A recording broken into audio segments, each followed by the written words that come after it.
Convido você a abrir a sua Bíblia em Atos, capítulo 2. O Deus das nações e a missão da igreja. Atos, capítulo 2. Versículo 32. Você mantém a sua Bíblia aberta, pois nós estaremos analisando este texto.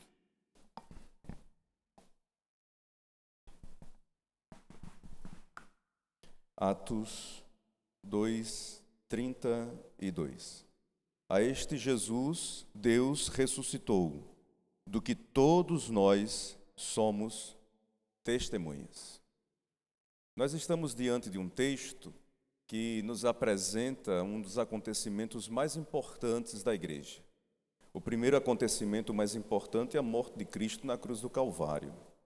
Mas o segundo acontecimento indispensável, sem o qual a obra de Cristo realizada na cruz do Calvário não seria aplicada a nós, esse grande evento é o advento do Espírito Santo.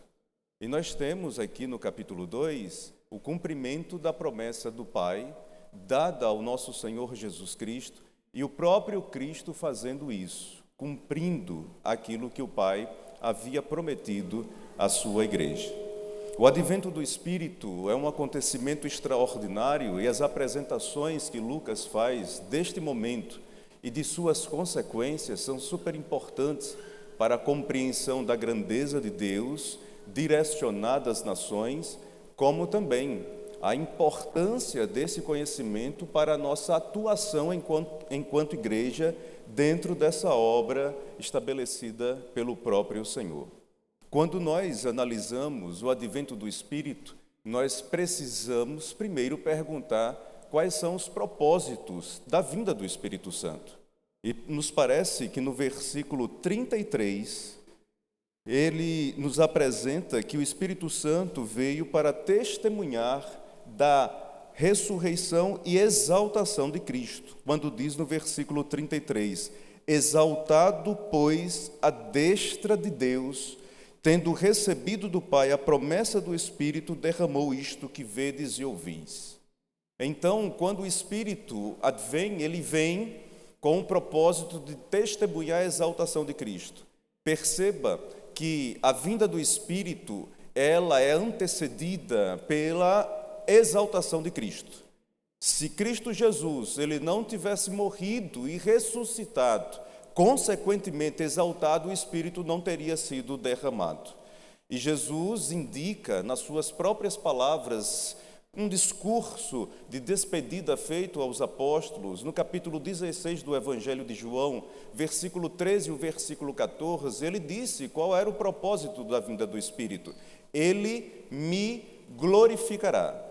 E aqui, na declaração do apóstolo Pedro, nós temos o propósito primário do Espírito Santo, da sua descida, da sua vinda à igreja, que é testemunhar a exaltação de nosso Senhor. E de fato isso é necessário porque, segundo o apóstolo Pedro, versículo 22, o que aconteceu? Ele diz: varões israelitas, atendei a estas palavras. Jesus o Nazareno, varão aprovado por Deus diante de vós com milagres, prodígios e sinais, os quais o próprio Deus realizou por intermédio dele entre vós, como vós mesmos sabeis, sendo este entregue pelo determinado desígnio e presciência de Deus, vós o matastes, crucificando por mãos de iníquos. A vinda do Espírito Santo testemunhava que Deus, o Pai, aprovou a vida de seu Filho, embora a nação para a qual Cristo foi enviado não o aprovou, mas o rejeitou. Toda a rejeição foi pecaminosa, diz o apóstolo Pedro. Toda a rejeição que a nação deu ao nosso Senhor Jesus é tributada por Deus como pecado diante dele. Mas a ressurreição de Cristo e sua exaltação e a vinda do Espírito demonstram claramente que Jesus é aprovado pelo Pai. E o impressionante é que os fenômenos que ocorrem no derramamento do Espírito, nos chamam a atenção justamente para a exaltação do Senhor. Quando, nos versículos iniciais, a partir do versículo 1 do capítulo 2, nós temos: ao cumprir-se o dia de Pentecostes, estavam todos reunidos no mesmo lugar. De repente, veio do céu um som, como de um vento impetuoso, e encheu toda a casa onde estavam assentados. O interessante é que Lucas narra uma descida do Espírito, mas não como barulho, não como algo que prejudicava a audição, mas como um som do céu. Quando ele usa essa expressão, ele está lembrando do sumo sacerdote no tabernáculo, Êxodo capítulo 28.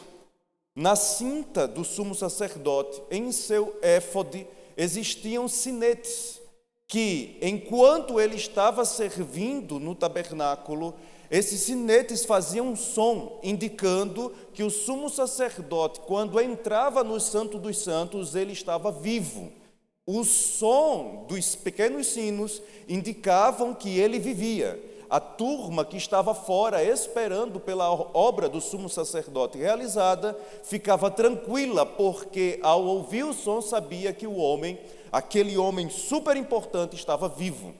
Quando Lucas diz que do céu vem um som, que é a descida do Espírito, ele está lembrando que o sumo sacerdote da igreja está vivo. Ele vive, e aonde ele vive? Ele vive no céu. Pois diz o autor aos Hebreus que Cristo adentrou o verdadeiro santuário, não feito por mãos humanas, mas ele adentrou o próprio céu e lá serve, lá ele intercede pela igreja. O autor aos Hebreus, no capítulo 7, versículo 25, diz que ele vive sempre para interceder pela igreja neste local que é o céu. E de onde vem o som? O som vem da terra? Não, segundo Lucas, o som vem do céu. Uma recordação de que Cristo está vivo, exaltado à destra do Todo-Poderoso, que embora tenham tentado contra ele, embora tenham no matado, Deus o Pai e ele próprio e o Espírito Santo ressuscitou o corpo de nosso Senhor, ele subiu aos céus e reina para todos sempre em glória e poder e majestade. Esse som do céu lembra que o nosso sumo sacerdote vive. E como os cristãos antigos se cumprimentavam, nós podemos relembrar. Quando eles iam se cumprimentar, eles não diziam a paz do Senhor, como nós dizemos. Também não diziam graça e paz. Eles diziam, ele vive, ele vive, ele vive. E essa é uma grande realidade, uma convicção concedida pelo Espírito Santo em seu advento.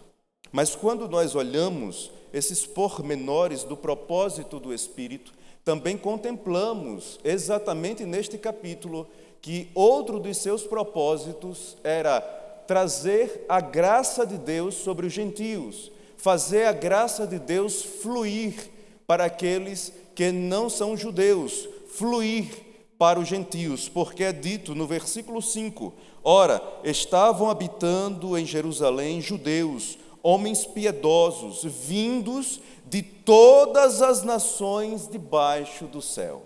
E foi exatamente estes que foram o alvo do Espírito Santo, e que o Espírito Santo convenceu dos pecados, regenerou, converteu e trouxe a fé viva em nosso Senhor. Foram estes, vindos de todas as nações. Nações aqui é um termo que indica gentios. Que Deus fazendo a sua graça transbordar para estes. Porque Deus estabeleceu não ser um Deus de uma etnia, mas estabeleceu ser um Deus de vários povos, de várias etnias. É declarado, por exemplo, em Apocalipse capítulo 21, versículo 3, no finalzinho do versículo, e eles serão povos de Deus. Isso é uma réplica feita à revelação do Senhor na sarça a Moisés.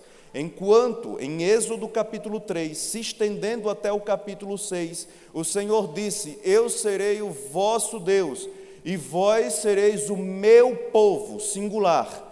Apocalipse vai e diz que a nova realidade, a realidade de novo céu e de nova terra, é uma realidade constituída por povos pertencentes a Deus. Deus não está circunscrito a uma etnia, mas o seu plano redentor é abraçar as diversas etnias.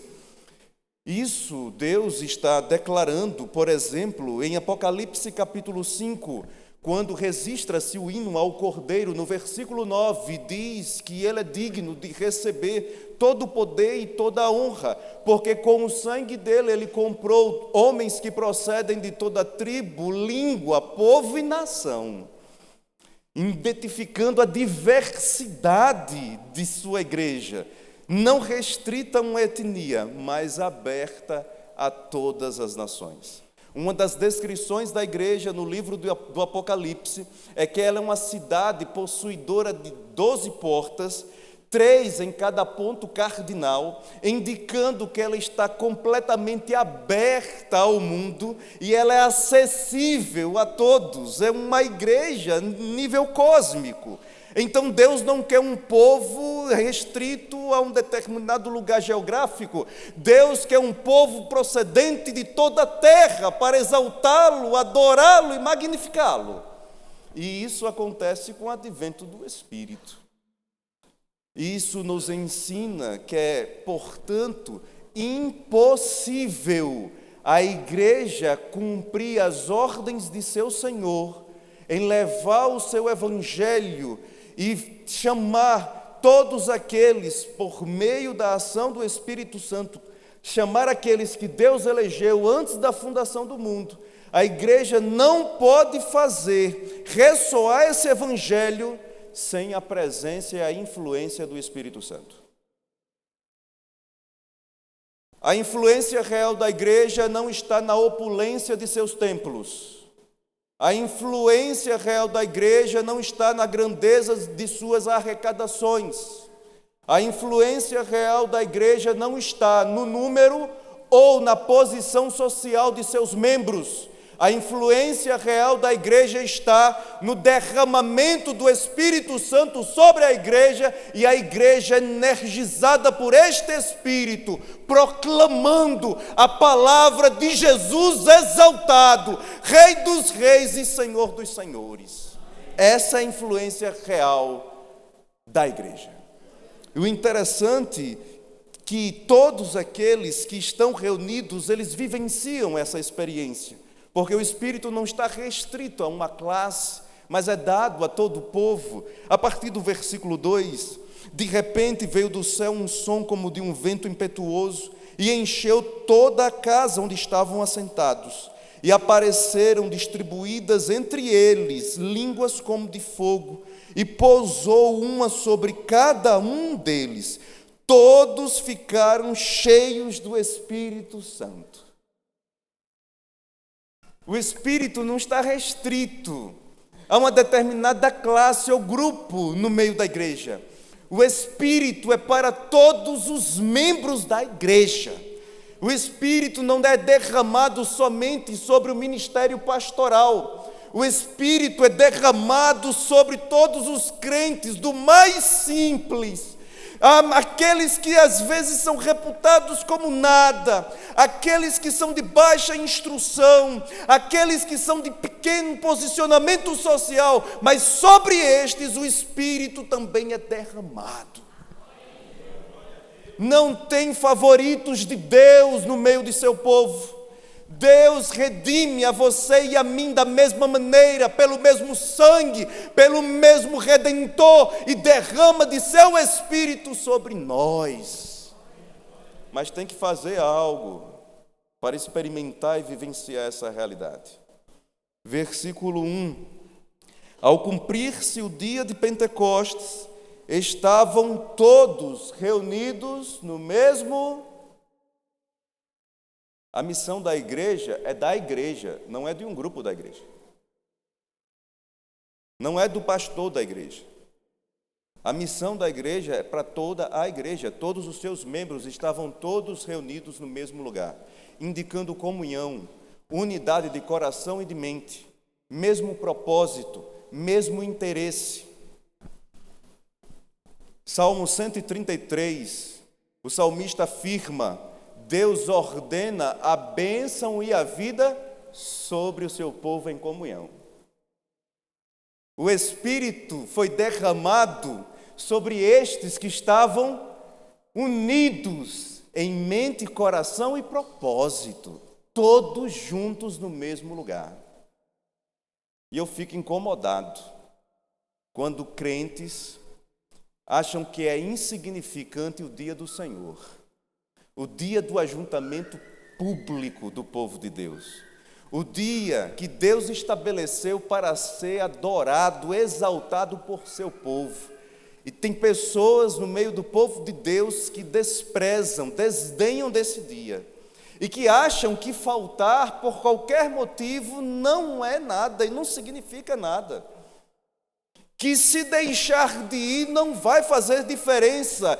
A pessoa que pensa assim está completamente enganada, porque é uma ordem divina que o seu povo se reúna num dia de domingo para exaltá-lo. Perder estas oportunidades significa perder experiências extraordinárias com Deus. Você de fato quer ser um instrumento nas mãos do Senhor? Você quer ser útil ao seu próximo? Você quer estar incluso na missão da igreja? Você precisa viver junto com os seus irmãos, você precisa ter a mesma mentalidade, o mesmo propósito e o mesmo interesse da sua igreja. Você não pode se afastar da sua igreja. Você deve sim organizar toda a sua agenda, todo o seu tempo para estar aqui na casa do Senhor e também exercendo as atividades estabelecidas por este lugar. Porque tem muita gente que diz assim: eu não tenho tempo, eu não tenho, todo mundo tem o mesmo tempo, 24 horas. Mas quem é desorganizado, relaxado, quem é irresponsável, fica dizendo que não tem tempo. Todo mundo tem tempo. Você acha que é o único ocupado, o único que tem atividade, o único que trabalha, o único que estuda, o único que tem casa para cuidar? Você não é o único. Todos nós temos os nossos afazeres, mas devemos ter organização. Todos estavam reunidos no mesmo lugar. E o impressionante, estes fenômenos que acontecem vão descrever algo da personalidade do Espírito Santo. Versículo 2: de repente veio do céu um som como de um vento impetuoso. Como de um vento impetuoso. E depois vai dizer no versículo 3: e apareceram distribuídas entre eles línguas como de fogo. Vento impetuoso e fogo, nos lembrando do Monte Sinai, Êxodo capítulo 19. Quando Deus desceu no meio do seu povo, trovões, relâmpagos, fogo, um som terrível, que o povo teve medo e disse: Moisés, é melhor você ouvir a voz de Deus e não a gente, porque o negócio é muito... pode nos matar.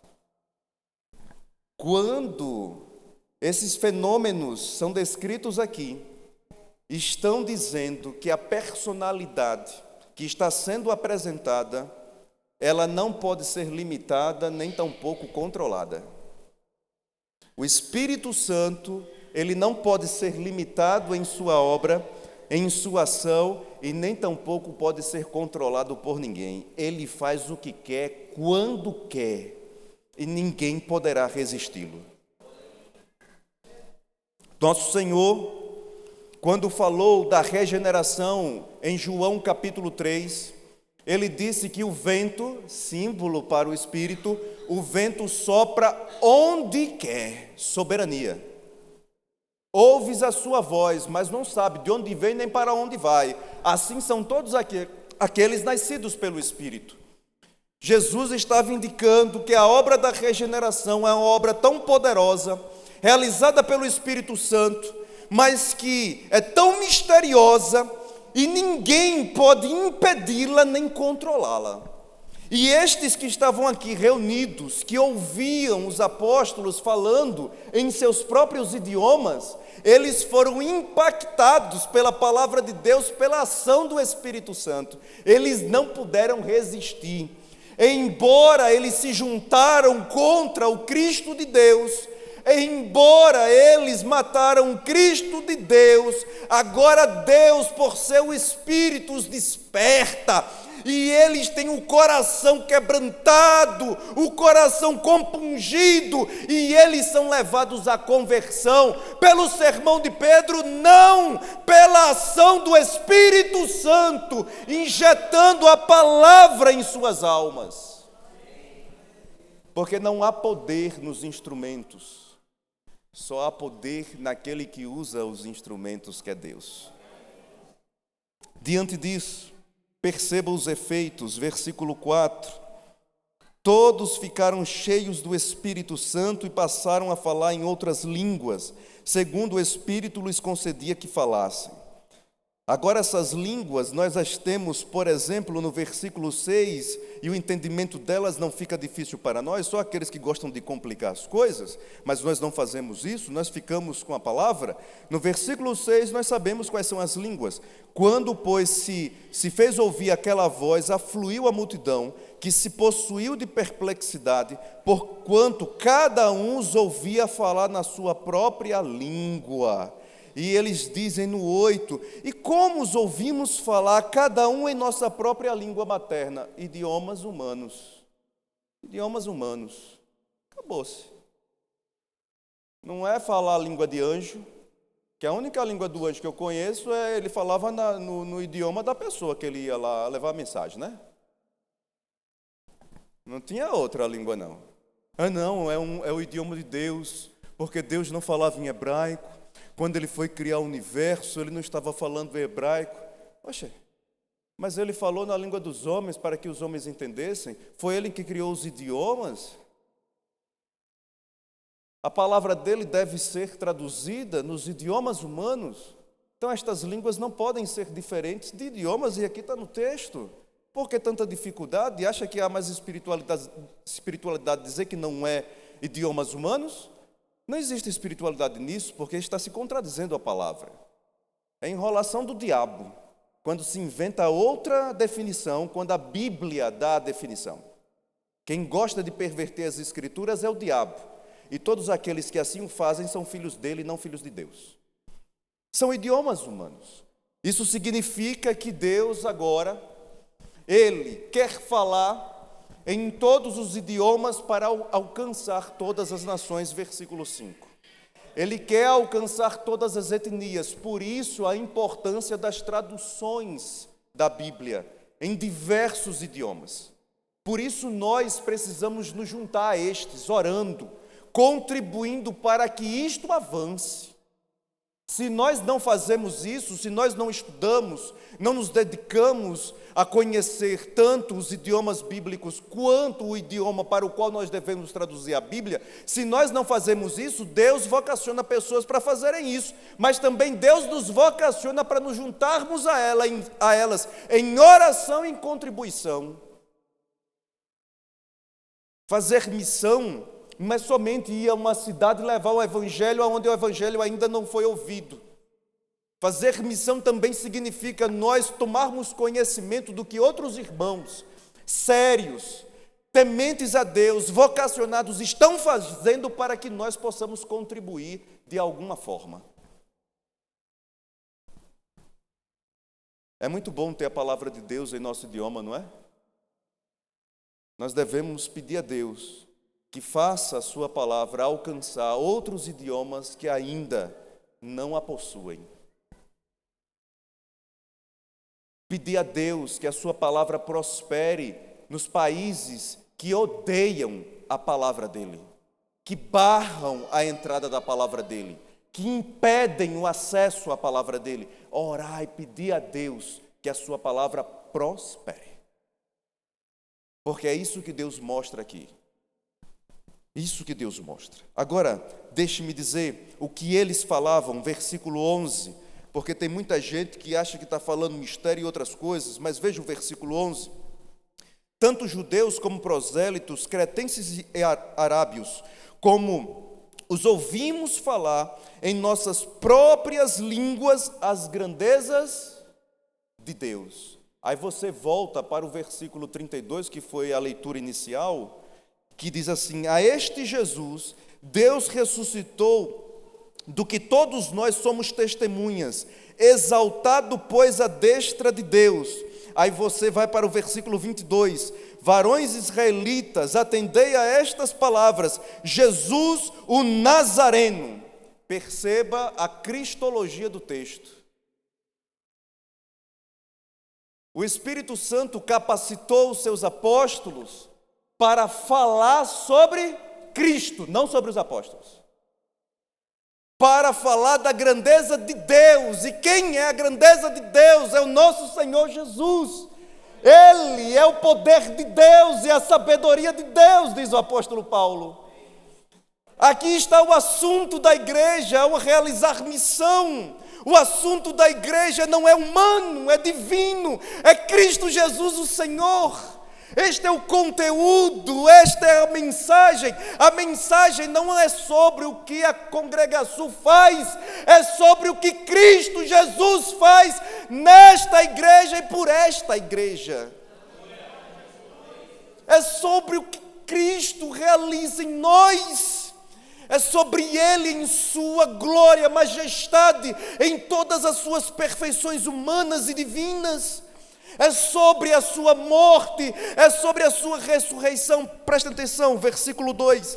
O estado de humilhação de nosso Senhor é apresentado pelo apóstolo Pedro. Jesus, o Nazareno, varão aprovado por Deus, diante de vós com milagres, prodígios e sinais, os quais o próprio Deus realizou por intermédio dele entre vós, como vós mesmos sabeis, falando do estado de humilhação de nosso Senhor, a sua encarnação, falando de seu ministério público, falando da sua vida. Versículo 23, sendo este, Jesus, entregue pelo determinado desígnio e presciência de Deus. Aqui nós temos a apresentação da aliança eterna, a aliança estabelecida entre o Pai e o Filho sendo designado como nosso Redentor. Isto foi estabelecido antes dos tempos, diz o apóstolo Paulo escrevendo a Timóteo na segunda carta, que esta aliança eterna foi estabelecida antes dos tempos para o nosso benefício, para a nossa redenção, e é sobre ele que esta aliança eterna fala,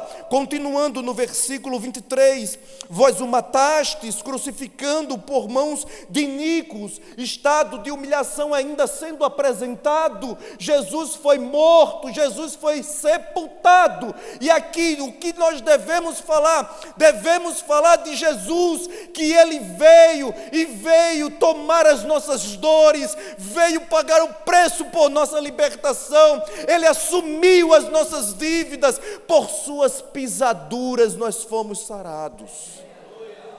É sobre a sua humilhação, mas também é sobre o seu estado de exaltação, versículo 24, ao qual, porém, Deus ressuscitou, rompendo os grilhões da morte, porquanto não era possível fosse ele retido por ela. É falar que o nosso Senhor, tendo morrido, não ficou na sepultura. Ao terceiro dia, suas palavras foram cumpridas, a pedra foi lançada longe, o nosso Senhor saiu do túmulo, ressurreto, poderoso, glorioso, e como diz o apóstolo Paulo, a morte já não tem poder sobre ele, ele venceu a morte. Onde está, ó morte, a tua vitória? Onde está, ó morte, o teu aguilhão? Nosso Senhor venceu-a. Este é o assunto da igreja, esta é a declaração da igreja. Só se faz missão falando de Cristo Jesus, o Senhor. E esse é o único conteúdo, você não precisa de mais nada. Você não precisa de mais nada, você precisa se aprofundar e em conhecer quem Cristo é, de acordo com as Escrituras. Dominar esse assunto para poder tanto beneficiar sua própria vida, quanto comunicar corretamente a outros. Quando nós contemplamos isto, perceba, eles receberam o poder do Espírito e a capacitação do Espírito, mas nunca foi deixada de lado a palavra de Deus. Versículo, volta para cá que é o primeiro, 16, o apóstolo Pedro vai utilizar a profecia de Joel e vai explicar o ocorrido a partir do profeta Joel. Versículo 16, mas o que ocorre é o que foi dito por intermédio do profeta Joel. E acontecerá nos últimos dias, diz o Senhor, que derramarei do meu espírito sobre toda a carne. Vossos filhos e vossas filhas profetizarão, vossos jovens terão visões e sonharão os vossos velhos. Até sobre os meus servos e sobre as minhas servas derramarei do meu espírito naqueles dias e profetizarão. Mostrarei prodígios em cima no céu e sinais embaixo na terra, sangue, fogo e vapor de fumaça. O sol se converterá em trevas e a lua em sangue, antes que venha o grande e glorioso dia do Senhor. E acontecerá que todo aquele que invocar o nome do Senhor será salvo. Depois ele passa e cita o Salmo 16, a partir do versículo 25. Porque a respeito dele diz Davi: diante de mim via sempre o Senhor, porque está à minha direita, para que eu não seja abalado. Por isso se alegrou o meu coração e a minha língua exultou. Além disto, também a minha própria carne repousará em esperança, porque não deixarás a minha alma na morte, nem permitirás que o teu santo veja a corrupção. Fizeste-me conhecer os caminhos da vida, encher-me-ás de alegria na tua presença. Versículo 30, ele vai aludir a promessa de Deus feita a Davi em 2 Samuel capítulo 7, versículo 12, versículo 30. Sendo, pois, profeta e sabendo que Deus lhe havia jurado, aqui a Davi, que um dos seus descendentes se sentaria no seu trono, 2 Samuel 7, 12.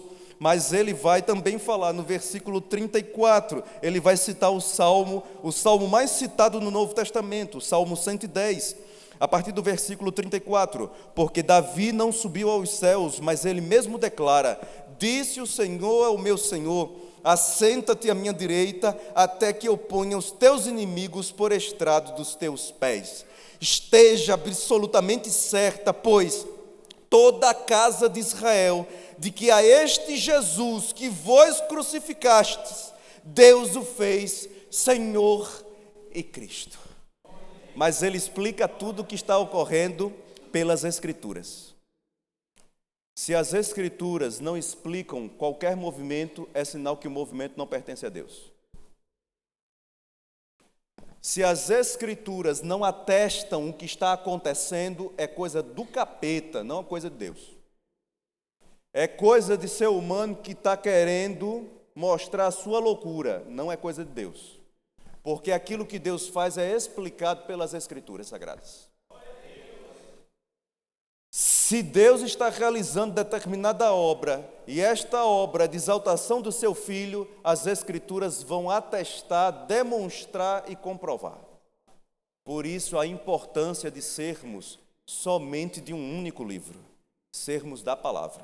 Eu não estou dizendo que você não pode ler outros livros, não estou dizendo isso. Quando eu digo que devemos ser só de um livro, é que a nossa única regra de fé e prática é a Bíblia Sagrada, nada mais. Temos que conhecer a palavra de Deus, precisamos conhecê-la, precisamos dominar o seu conteúdo, conhecer os seus diversos tipos de literaturas, precisamos saber utilizá-la na medida certa, aplicá-la quando necessário às nossas circunstâncias, saber qual texto é correspondente ao que estamos vivendo, apreender todo o conteúdo que o texto está expressando para fortalecer a nossa confiança em Deus e também nos tornar mais operantes para Deus. Sem a Bíblia, você não é cristão. Muito obrigado. Sem a Bíblia, você não pode ser considerado ou considerada cristã. E como diziam os puritanos, somente a Bíblia toda forma um cristão todo. Não é uma parte, né? Que tem gente, eu gosto mais dos Salmos, só leio os Salmos. Aí você vai perguntar alguma coisa do Salmo, não sabe nada. Ainda tem gente que diz assim, olha, está escrito na Bíblia, eu não sei aonde, mas está escrito. Rapaz, se você não sabe aonde, não diga que está escrito, porque você não pode provar. Não pode provar. Isso é o mal da leitura. Oxe, Caio, a leitura proporciona essas confusões? Sim. Porque quando você apenas lê, você não armazena as referências, não memoriza as referências, não guarda na sua cabeça. Quando você estuda um texto, você medita nele, e essa é a ordem da Bíblia. Quando você medita em determinado texto, você está fortalecendo a sua memória em relação a esse texto e guardando até a referência. Quando falar dele ou alguém mencioná-lo, assim, eu sei onde é, está no livro tal, capítulo tal, versículo tal. Olha, show. Aí você se torna muito mais, terá muito mais credibilidade quando você estiver falando. Eu li não sei aonde. Não fale não, porque fica feio. Fale não, fica feio. O apóstolo Pedro sabia exatamente onde estava. Joel, Salmo 16, Salmo 110, segundo Samuel, ele sabia exatamente aonde estava e pegou os textos que se aplicavam àquele acontecimento.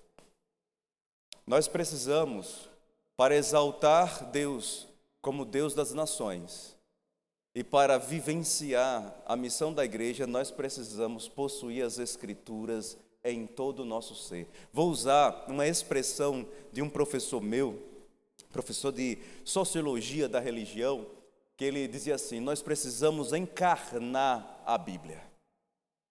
Nós precisamos ser Bíblias ambulantes, mas para fazer isso é necessário estudar. É necessário nos dedicarmos a ela. Valorize a escola dominical de sua igreja. Valorize os estudos proporcionados por este lugar. Valorize as pregações realizadas aqui. Valorize. Traga caderno, anote. Anote. Eu comecei a minha carreira cristã, entreguei a minha vida a Jesus aos 18 anos. Eu anotava tudo que meu pastor dizia. Anotava tudo. Ainda tenho na casa da minha mãe alguns livros, alguns cadernos guardados de anotações de pregação e de estudo. Depois de um tempo, eu adquiri outras técnicas para fortalecer a minha memória e deixei de lado mais grandes anotações. Anoto muito pouco, mas dentro daquilo que é necessário para relembrar de todo o conteúdo. Técnicas que você pode utilizar para favorecer os seus estudos nas Escrituras e domínio delas. Pois é preciso para poder pregar Jesus e somente Jesus. Pregar Cristo crucificado e somente Cristo crucificado. Então, diante dessa apresentação feita pelo Espírito Santo, nós encerramos dizendo sobre os efeitos produzidos naqueles que estavam ouvindo. Versículo 6.